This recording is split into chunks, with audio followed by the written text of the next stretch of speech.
Hello and welcome to episode, we're 20-something now, yes? 23, I think? Yeah, 23. Around there, yeah. Of the Can Ask podcast. As per usual, it's Victor and Celso here with you guys today. Yep. And this week we'll have a midweek episode. It'll be all about footy, episode 6, but we'll release that probably closer to like Friday or something. We just need to figure out like the recording and whatnot and when to do that, so... But apart from might as well just wait for the end of the window too. Yeah, we might as well wait for the end of the window. We won't talk much about soccer. The real football. We won't talk much about that this week, just because we'll have an all about footy episode in the middle of the week. So we typically start with soccer, or let's go with. So we'll talk about the Jays, the MLB. That the preseason, their spring training has started. That was really fun to see. Honestly, really fun to watch the Blue Jays. I've been watching some spring training too. Like I've never watched spring training because it's like the preseason. Yeah. But I've been enjoying the spring Blue training. Jays are a great team. Oh yeah. My bold predictions this year. Am I not looking like a genius right now? Mm-hmm. Yeah. Yeah. Thank you. Mine still happened though. Which years? Yeah, probably they could. Although we will talk about tennis because the men are disappointing us right now significantly. I still have a lot more months left, so yeah. it can still happen. You only have 3 majors left though. That's true. I did say you said majors, a major, not a big tournament. Yeah. You said a major. Yeah. So we'll talk about tennis. Maybe F1. I mean, the two Canadians didn't have good results in there. I mean, they're not good cars or good teams. There was a upset in the last race, not this weekend, but like last weekend. Yeah, and there is a little bit of an upset this weekend too, because like Lewis Hamilton qualified and like he's at 14th or 15th spot, so it'll be really tough for him to get in there. Anyways, like the Canadians aren't doing very well in F1, but that's to be expected. I mean, I think any top 10 finish for them will be a huge win. They're not in good cars, and they're not the top echelon of drivers, unfortunately. So, but they're Canadian, so yeah. So we'll talk about them a little bit. Yeah, I mean, they're still professional athletes, exactly, right? And they're still in the F1, which is more than it's incredible to me, like all the G-force, like the neck strength you need to have, like even the arm strength just to turn those wheels. Like it's shocking to me. It's funny because when I was young, I've always wanted to be an F1 driver. Yeah. And now, like just looking at all the new technology and everything, just like and like I guess for viewers, like how like strenuous the G-force is and everything, I'm like, wow, I would have needed to be like in tip-top shape in order to be an F1 driver. And then we'll talk about hockey. The trade deadline has since passed. Since our last episode is released. So maybe we'll talk a little bit about that. And we can give like our own like opinion of how our thoughts are like the winners and losers of it, I guess. Do you know how many people are calling Edmonton the losers of the trade deadline? Like most like news outlets out there are like, yeah, Edmonton's one of the losers here. Like Jeff O'Neill, but Jeff O'Neill hates Edmonton. Like the guy has nothing but but loathes Edmonton. We'll just talk about it later. And he's talking about how just terrible it is. But we'll talk about that later. Yeah. And what other sport am I missing? Basketball. There was a big incident in the Raptors game today, Saturday. Yes, there is. I don't know if you actually knew. Did you know about that? I read about it. Yeah. Cool. Hilarious. I just saw the highlights. It was so funny. Anyways. Let's start with golf. Did we even mention golf? No. Well, we're starting with golf because there is this tournament. This is one of the coolest tournaments that golf has in the year. It's the WGC Dell Match Play Tournament, and instead of like your typical 4 rounds, you qualify after round 2 and you just stroke play. No, it's match play. It's a match play tournament, which is really interesting. For those who don't know, it's like you play holes as 1 versus 1. Against your playing opponent. Like, for example, if you both par, you tie the hole and you go continue. So, like, whoever gets the best, like, you can get a hole in one in a hole, and the other guy can get a birdie and like a +7 or something, and it only counts as 1 point. So that's really cool. I really want to do a match play one day. That'd be just such a cool tournament. Anyways, we had 2 Canadians in there.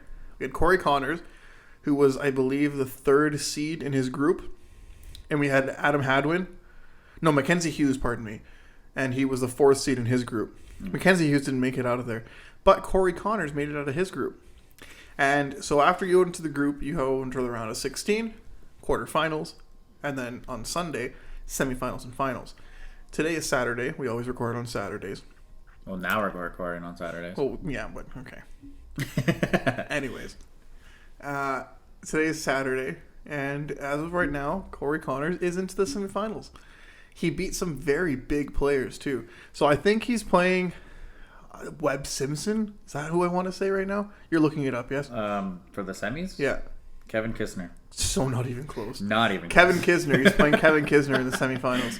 But that's cool because you know what? This is huge because I think he's the last non-American left in this tournament. And this year there's the President's Cup.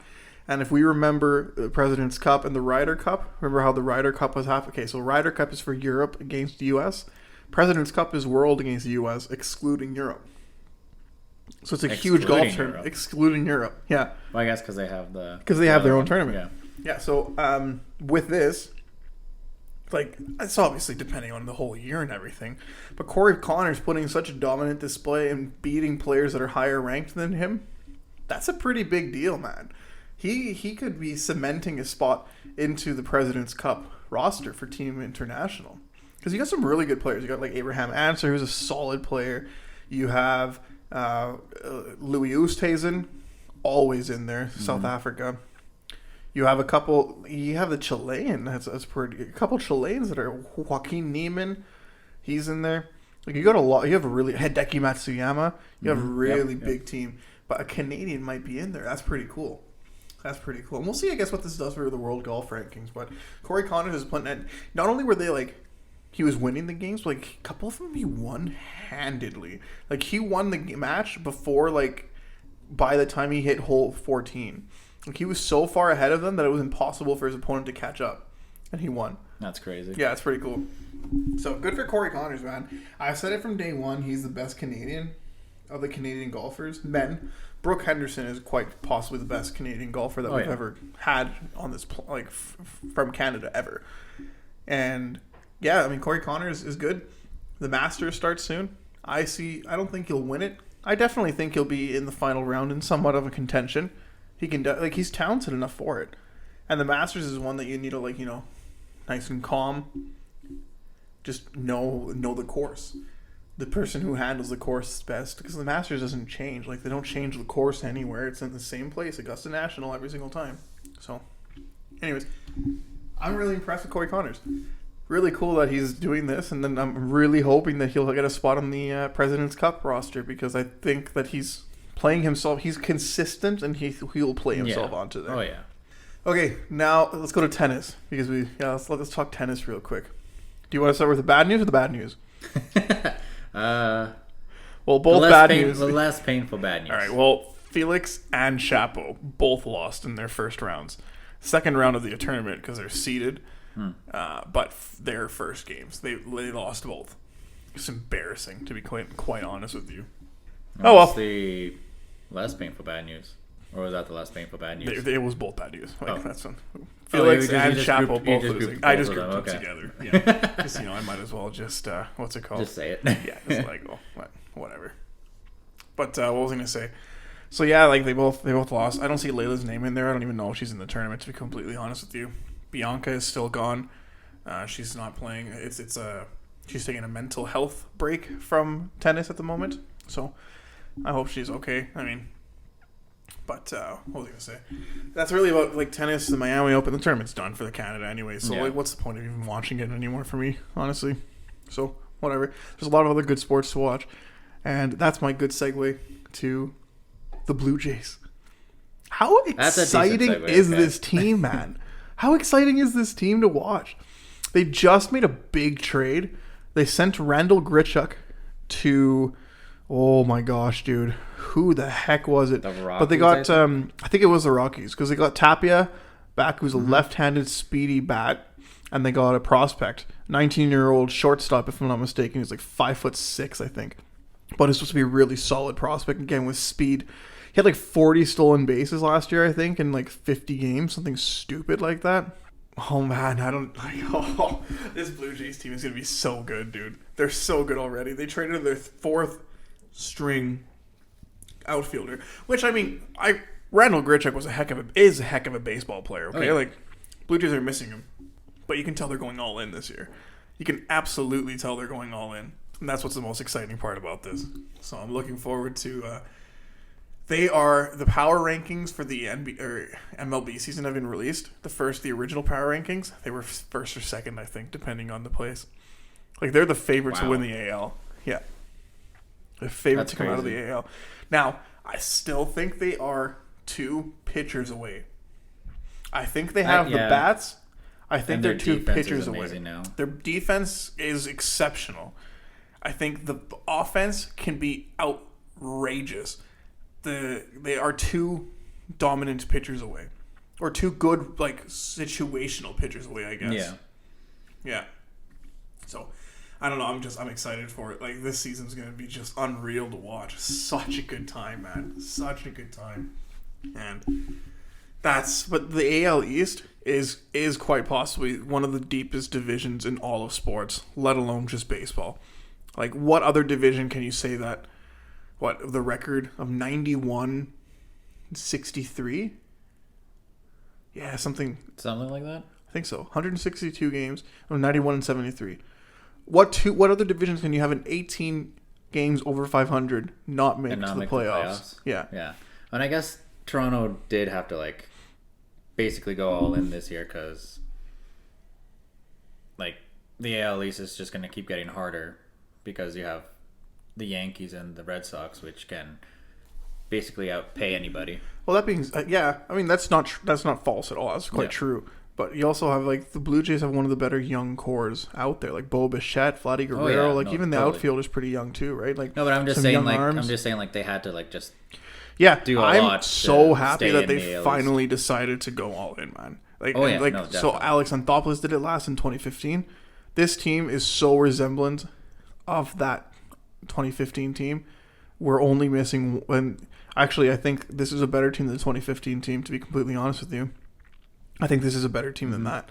Yeah. We have a better rotation this time around. Because at that point we had R.A. Dickey, Mark Burley, Marcus Stroman, Aaron Sanchez. Those were their 4 main guys. That's not bad. But here we have 2 Cy Young winners. Gossman or whatever the heck you call him. Gossman. And Hyunjin Ryu. 2 just exceptional arms. I mean, Hyunjin Ryu had a bad year last year. Let's not sugarcoat that, but still pretty darn good. Alex Manoah is coming into form. He's doing quite well. Jose Barrios, unreal pitcher. And that was one of their big contracts this year, hey? And then you have that lefty, the Japanese lefty that was from Seattle last year. They signed in the offseason. It's not, I want to say Tanaka, but it's definitely not Tanaka. No. I don't think so, but I know who you're talking about. Yeah.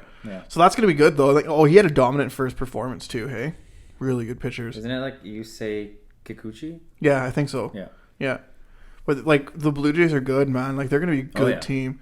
They don't have any Canadians on there, unless you want to count Vladdy Guerrero. We already said Vladdy is Canadian. We made it. No, they're actually, their closer last year, Romano. He's still on the team. Yeah. He is Canadian. Okay, so Romano. So there's 2 Canadians on that team. So that's good. We'll still be able to support them and everything. Well, it's Toronto, so we support them anyway. Yeah, exactly, right? They got some Canadian news from the MLB, though, is Freddie Freeman signs with the Dodgers. Freddie Freeman, the Canadian, he represents Canada for his mom, I think, is what on his mom's side, right? So, yeah, Freddie Freeman went to the Dodgers. That's a big deal. Joey Votto is still looking like the classic Joey Votto. That would be I would love to see Joey Votto at the Blue Jays one day, man. Let him finish off. Just be able to support Canada in Canada. You know what I mean? That'd be so cool. He's first ballot Hall of Famer for sure. Such a star, man. He's never gonna win a World Series though. That Cincinnati team is just terrible. So, poor guy. What can you do? Yeah, nothing you can really do about it. And I mean, the Canadian talent is getting decent in the league, man. I mean, before it was just Morneau and Votto, and now you have 5 or 6 legitimate players in this league, which is really nice to see, honestly. But again, baseball has gotten more popular because of the Jays, from a few years back. We just need them to win now. Which they might. They could. They have a chance. Oh yeah. They're a very deep team, top to bottom. Even some of their backups are just outrageously good. Mm-hmm. So we'll see how they do. I'm very interested to see how they decide to use this lineup. And they've got a good manager too. Charlie Montoyo is a good manager, so that'll be good. Let's go to the NBA real quick. So the Toronto Raptors game Saturday night, they're playing against the lowly Indiana Pacers. They're not a good team, the Indiana Pacers, but what is it? Second quarter? I think so. Yeah. In the second quarter, one of their speakers catches fire. So they paused the game for a bit, released what's their faces, got them to just move everybody from that section away underneath it. And then they kept on playing, and then into the fourth quarter, they're like, no, we need to evacuate the building now, like fire marshal orders that everybody has to get out. And then 70-minute delay, and then they go in. And then they ended up finishing the game. 8 minutes left. They didn't let Freddie VanVleet play. They benched him for the rest of the game. They went like 131 to 90 something, I think. 131 to 91. Yeah. Huge blowout. So Definitely. With that, they've actually, because we got a favorable result from Chicago, Cleveland, Toronto's moved into 6th. It might not be updated on TSN yet. It's but updated. The Raptors and Cleveland tied a couple days back. Raptors beat Cleveland a couple days back. And from there, they were tied on record. So now they're up. And then they're one game back on the Bulls, I think. So they could actually even move all the way up to 5th if they do well. But they have some big matchups left. There's only like 8 games left in the season, so they need to really go out and dang. They need to go out because I don't want them playing in the play-in. No, that'll be just not but fun. They have a 2-game winning streak or a couple game winning streak, so yeah, just ride the momentum. Listen, and I should be trust Nick Nurse more than anything, man. That is a great coach. That is a great coach. No question about it. So, anyways, speaking of great coaches, another great segue. John Herdman and Team Canada. Okay, so I know we're not going. That was a good one. So we're not. We mentioned at the beginning we're not going to talk much about it, but I do want to talk really quick about the Mark Anthony Kaye and his red card. Just really quickly. Okay. First off, there's been people just saying racist stuff towards him. Completely unacceptable. Oh, it was a stupid play by him. 100%. Yeah. His first yellow, honestly, it should have been a red. We're unbelievably lucky it wasn't a straight red card. Even after VAR reviewing it, he is unbelievably lucky that he was. But he needs to recognize that and realize that he's playing on borrowed time at the moment, and he makes the stupidest of plays. Like not even 15 minutes later. I mean, Costa Rica act like he got shot. Yeah, like, I was gonna say he did act like he got shot. But yeah, like he already had a yellow card. And might as well just you have to be playing. You're playing on eggshells at that moment. You can't make a stupid play like that. And I don't think this one play alone is going to screw him over. I don't think it's just but I do think it's a big deal. I think Mark Anthony Kaye is not our best midfielder. He's not the second or even third best midfielder. When John Herdman's making the World Cup roster, I honest to God think that Mark Anthony Kaye would be in the depth chart of Canadian center midfielders 5th. Dang. He's behind Atiba Hutchinson. Mm-hmm. He's behind Stefan Eustáquio. Mm-hmm. In my personal opinion, he is also behind Samuel Piette. The little guy so he plays super physical, but he's smart about how physical he plays. And in my opinion, he's behind Ismail Kone. I'm sorry, Ismail Kone only played 15, 20 minutes last game. I will 100% acknowledge that. But that young man can play football. Oh, definitely. Yeah. You just saw what he had. He just completely, once he got onto that pitch, completely changed everything. I was a dominant 20 minutes by that young man. And I think, first off, the fact that Mark Anthony Kaye is suspended for this next match, Ismail Kone will be able to come in. If he has a great performance, guess who's starting in the last game? Yep. No, I agree. Guess who's going to probably get a World Cup spot because of that? I just think Ismail Kone is a better player, and we need to take the most talent that we can to there. I think Mark Anthony Kaye is just like the classic Canadian style of player. It's just a physical presence back there. And don't get me wrong, we need that. You need that on your team. But I still if you're a World Cup roster, Mark Anthony Kaye will not be able to be anywhere near the talent that some of the world is going to be able to present that way. Think about him defending against Christian Eriksen. Not even. He's Denmark. No, that's not happening. There's no way. He's not going to be able to do anything. You need somebody who's quick, Marc-Anthony Kaye's not quick. No, he's not quick. No. You need somebody who knows, But this one tackle, this one red card isn't the reason that I'm thinking about this. Like, I've thought about this for a while. He takes a while to get into the game. You can't have that. It's not like he's going to be starting every single game anyways. Like, you have a Atiba Hutchinson and a Stefan Eustáquio who are still, I wouldn't say world class by any means, but I'm saying pretty darn good still. So, just in the Canadian depth chart there. Yeah, and how incredible is it to see that finally, how incredible is it to see that finally Canada's depth chart? Marc-Anthony Kaye, 3 years ago, was one of our better midfielders. Probably, if not the best. The best one that we had that we were thinking of at the moment, right? Yeah. But now, it's like, he's still a good player. He still deserves to be on the Canadian national team at times. I'm very glad that this tackle happened now, as opposed to the World Cup, right? Because this is a big learning experience for the kid, and I hope he learns from it. He needs to learn from it because he's a talented player. I just don't think he's amongst the best that Canada has to offer anymore. That's not a knock on him. That is a huge compliment to John Herdman and the rest of the Canadian staff, because this team is going to be unbelievable to watch. Not just this year. I'm hoping that they do well in the World Cup this year. I made a very bold prediction that they're going to make it into the quarterfinals. I think that's unbelievably bold. Like, that's statistically speaking, I think we're going to be one of the lowest rated clubs. Yeah, I was going to say we're going to be like the underdog of the underdogs in the World Cup this year, just because we didn't have a very good record, or we were like 70th or something a couple of years ago. But we were in the 120th at one point. Like, we were basically bad. A laughing stock. We were behind Curacao.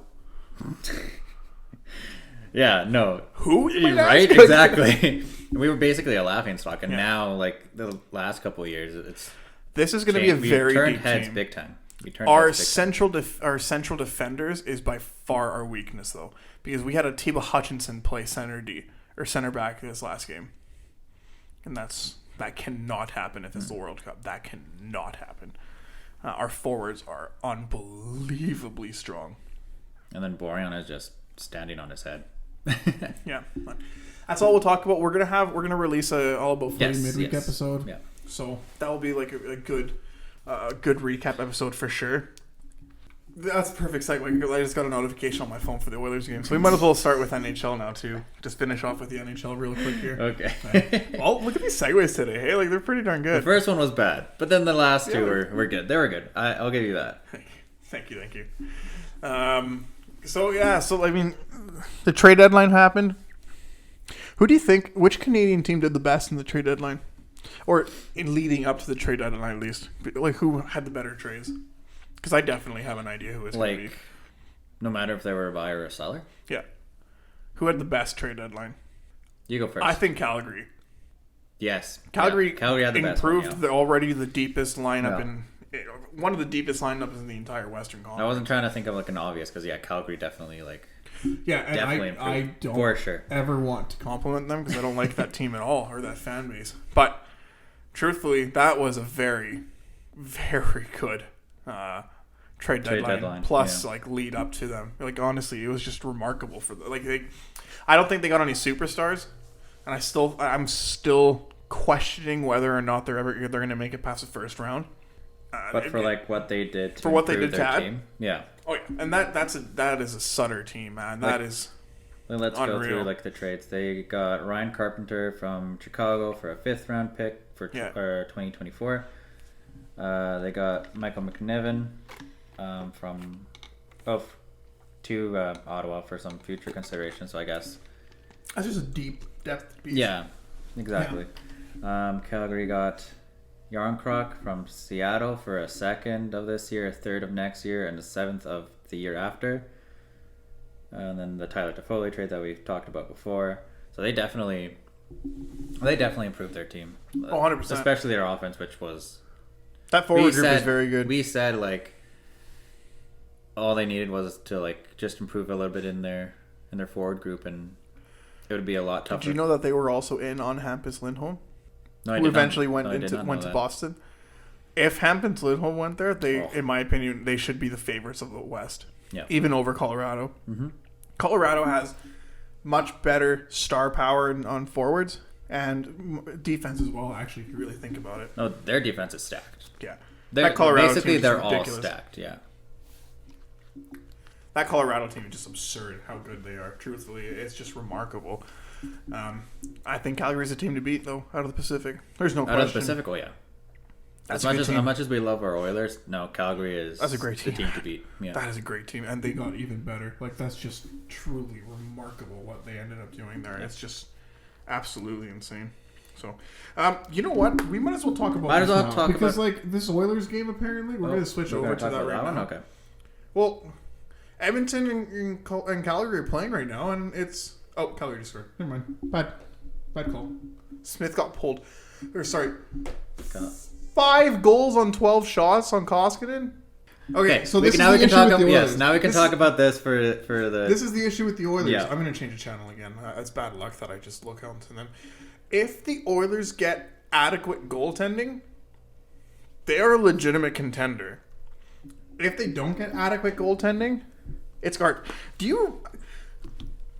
There was this post where Oilers Nation asked if Koskinen were to hold up, how do I say this? If we got Koskinen in a team-friendly deal next year, would you keep him?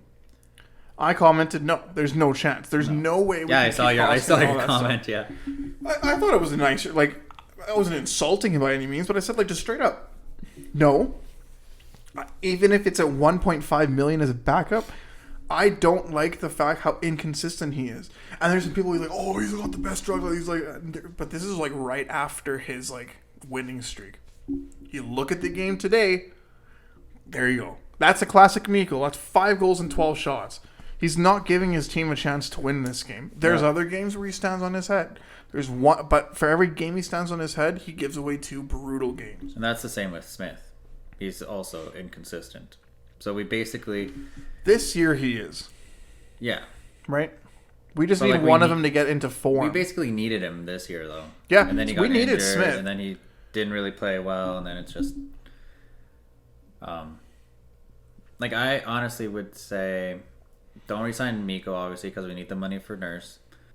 Somehow get rid of Smith, and we see if we can find someone in free agency, or maybe somehow in a trade, and have Stuart Skinner as our backup.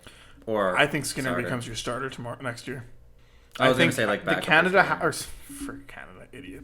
The Oilers need to give Skinner a chance to be the starter this year. I get it. Next year? No, this year. Oh, like call him up. I'm legitimately talking about this year. I don't think I don't feel confident going in with just Mikko and Smith. I don't think anyone feels confident with Mikko and Smith. No, nobody. You're right. Nobody does. But Holland said it right, man. Like he just said, we just need one of our 3 goaltenders going. He's not wrong. But why aren't you bringing up Skinner then? If and that's the thing. He just says, well, he said one of our goaltenders needs to get going. That's what he ended up saying. Okay. I personally think put Koskinen on waivers, send him down to the minors, and bring up Skinner. And make Skinner the starter. I get that they want, yeah. But that's so everybody's like, oh, why didn't they get a goalie at the trade deadline? And this is my issue with Jeff O'Neill. No one. Jeff O'Neill's like, oh, they lost because they didn't get a goalie. Who's available? No one. Well, it's one of my buddies texted, and he's like, oh, well, they should have gotten Gibson. I'm like, sure, they could have gotten Crosby, Malkin, Ovechkin, all of them. Why not? Well, sure, if you're talking about just getting Gibson for nothing, sure, let's do it. Let's get Crosby, Ovechkin. They can retain all their salary. We'll get them for league minimum. If it's that easy, like, oh my gosh, dude. Like, I just straight up, I'm like, that easy to be a GM, man? Like, sign up. Like, I would love to have you as my GM. If it was that easy, I would love for you to be my GM, the GM of my team. Because, my God, like, oh yeah, our team would be so stacked. Okay, so he tried to go for Markstrom. Markstrom chose Calgary over us. That is not Holland's fault. No. He tried. And before anybody starts commenting, like, I'm not a diehard Holland fan. I'm a fan of common sense and intelligence. That's all I care about. Collins made some bad moves. This decision this year of sticking with Smith and Koskinen and not going out of his way to get someone else was a bad move, but I think it was a risky move, but again, yeah. Who else would you get? Grubauer, awful year in Seattle, in front of a better defensive team than Edmonton. Same with Drieger, awful year in Seattle as well. Kemper, okay, but would you have given that up for one single season? I would have liked to, but the Oilers didn't have what Colorado had to offer. It would have been Broberg in a first. Would you have done that for 1 year of Kemper? For 1 year, probably not. No. Unless we were able to sign him, but if we were able to sign him, then yes. Yes. But Kemper is not signing Colorado. At this point, we were not in win now. We're like the trades that we made at the trade deadline, I thought were fantastic. Derek Brassard. For what we gave up? Oh, yeah, definitely. Well, not even just for what we gave up, just like brilliant additions to this team who can be part of our. Derek Brassard, a very valuable part of our bottom six. Exactly, yeah. Very valuable. And we can probably re-sign him next year, I'm hoping. At league minimum. Brett Kulak. Hopefully we can brilliant, sign him too. Yeah. Brilliant pickup. Did we give up a lot? Yes, we did. But he was also a very hot commodity, and it was a bidding war, no question.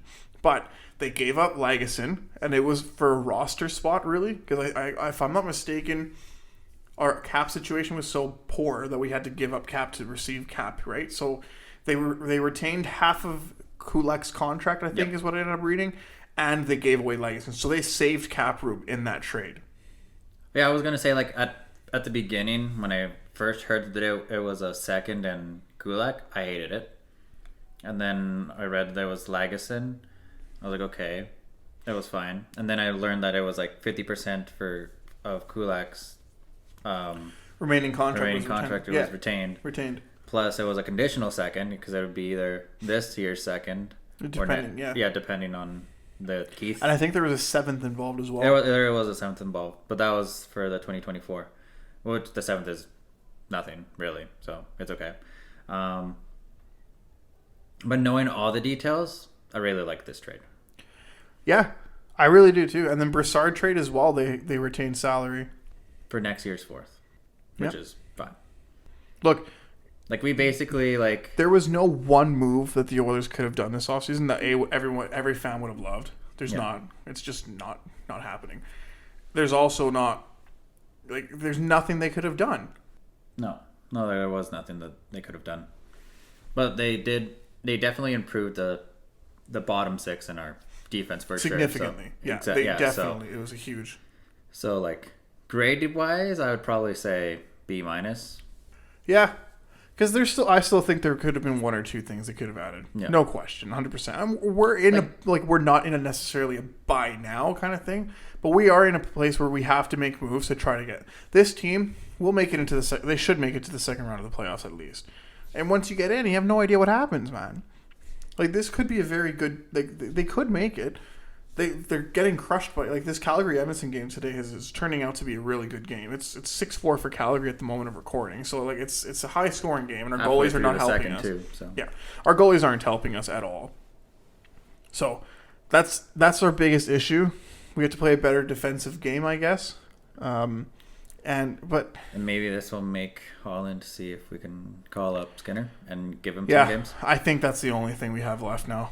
That's the only thing we can do. I think it was the only option we had this year. Even at the deadline. Who's available? Gibson. You and I talked about what a Gibson trade would look like, and I think it's not as easy as a first and a prospect. I literally had a guy text me why didn't we just offer Samorukov in a first? For Gibson? Yeah. I'm like, are you Are you insane? Are you actually unstable? I would say at least 2 firsts. There's no way on earth that John Gibson goes for less than 2 firsts within the division. Mm-hmm. And not only that, it has to be prospects involved. There's zero chance that happens anyways. You know who also actually had a really good deadline I thought was Montreal. They got a lot of they sold a lot of their players. They didn't give away Petrie quite yet.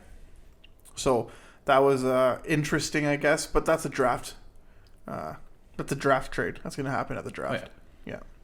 So they definitely got lots of picks, so that could definitely help in their rebuild. Yeah. Yeah, for sure. Who else? Ottawa had the stupidest trade of the entire year. Hamonic for a third. They could have picked him up for free on waivers. But no, I don't want this guy for free. And I'll instead just of give paying you like $3 million for Nick Paul, they decided to just waste it on Travis Hamonic. Like, are you serious? Like, are they trying to rebuild, or are they trying to just like go back like another like 3 years or so? Their thought process there is just brutal, man. I honestly have no idea. Like, absolutely no idea what they were thinking there. Like, I think they want to, like, I don't know. I can't even justify that trade at all. That was like... What, they want a veteran presence? Like, you understand that everyone in Vancouver is happy that Hamonic is gone, right? No, seriously. Like, all the players, the entire dressing room, they've made comments on how the morale of the team has gotten significantly better. It's just nuts. It's crazy. So I guess, so the last thing, so Toronto didn't do much. I mean, they added Giordano and a fourth liner, I think. I forgot what the guy's name is, though. Blackwell, I think. Yeah, Colin Blackwell. I thought it was a decent trade, but they've moved to the first wildcard spot, and they're going to be playing one of Florida or Carolina. I am not excited for the Leafs fans. Like, that's another first-round exit, dude. That's not a team that's good enough to make it out past the first round this year. Like, even, like, Boston's better, Tampa's better, Florida's better, Carolina's better, Pittsburgh's better, Rangers are better, Washington's better. That is the 8th best team in the East. I don't even know what they can do to get better. No. Man. Is it just a goalie for them, too? But again, they couldn't really have done anything. Like, Fleury was too expensive, so they wouldn't have been able to get Fleury. Speaking of Fleury, he's Canadian. He went to Minnesota. Good trade for him. Oh, yeah. Yeah. Minnesota needs to go all in this year because they have $15 million in cap penalties the next few years because of their buyouts. This is Minnesota's 1 year to go. If they want to keep up with Colorado and hopefully, like, basically, them and Calgary are the only true teams that could probably beat Colorado in a 7-game series. Minnesota, you're thinking? Minnesota and Calgary. I don't think Calgary beats Colorado in a 7-game series. No, I'm saying I'm saying the best chances. Best chances out of like everyone else in the West. Calgary is the deepest team, top to bottom, in the entire Western Conference. I think Colorado is the most talented team, top to bottom, in the entire Western Conference. I think at the end of the day, talent trumps depth. In that sense, because like Colorado has so much top end talent. I think after Colorado, the top end talent, like Minnesota, you got Kaprizov and whatnot, sure. Great. You got a very good defense. But you got good defense and good goaltending, 100%. This is what confuses me, man. It's just like the Oilers have Connor McDavid and Leon Draisaitl. But like the goaltending is just not... If it's average goaltending, this team can make it to the Cup final. It's just average goaltending is all you need. And consistent goaltending. Thank you. Consistent average goaltending is all you need. But we're not getting that. And we had it for a little bit. And that's the thing. That's how Mikko plays. He goes on hot runs, and now he's on one of his cold runs yet again. Now, everybody, I'm going to go back and comment on that stupid thread and just ask him, like, hey, so how do you guys think about Mikko now? Look, he's an NHL goaltender. I'm not questioning it. He's a backup at most. He can't be playing 40 games in a year. It has to be, if anything, 20. Maybe 25. He would be like if I were like Vancouver, I'd like him to be back up to Demko, something like that, or like Arizona, who wants to tank every single year. You might as well sign him to a big contract in the offseason. Or wherever Chiarelli goes. I'm sure Chiarelli would like to sign him. Trade with Chiarelli and you'll probably get a very good player out of it. Yeah. For nothing. I'm just so tired of this Oilers team, man. It's just so frustrating. But they're looking good to make the playoffs. I mean, they're on pace for it. Like, they don't need to do that well. They pretty much have to be like just over a 500 team, and we'll make it to the playoffs. Yeah, because what do you have? What's it called? Oh, Edmonton just scored, so it's 6-5. Interesting. Draisaitl's hat trick goal. Draisaitl has a hat trick. Holy crap! Yeah. No, but like, Edmonton just has to be a 500 team basically to make the playoffs, so that should be fine. The team that they have to like kind of worry about, because they'll probably try their damnedest to to make it to the playoffs is Vegas. Well, it's Vegas. So Vegas has 14 games left. Yeah, and I read that they have to go 10-4 in order to make the playoffs. It's realistic. Edmonton just has to go 500. Edmonton's only 1 point ahead of them. But we also have 3 games in hand. Today's one of them. So with 2 games in hand, 1 point up. That's not great. That's not great at all. But Edmonton also has a decent schedule ahead. So, yeah. Well, I mean, Arizona on Monday. That's a must win. This upcoming week for Edmonton is make or break, though. Because you have Arizona at home, the Kings at home, St. Louis at home. So, like, important games still. Yeah. Then you have Anaheim, San Jose, LA away. Those are massive games.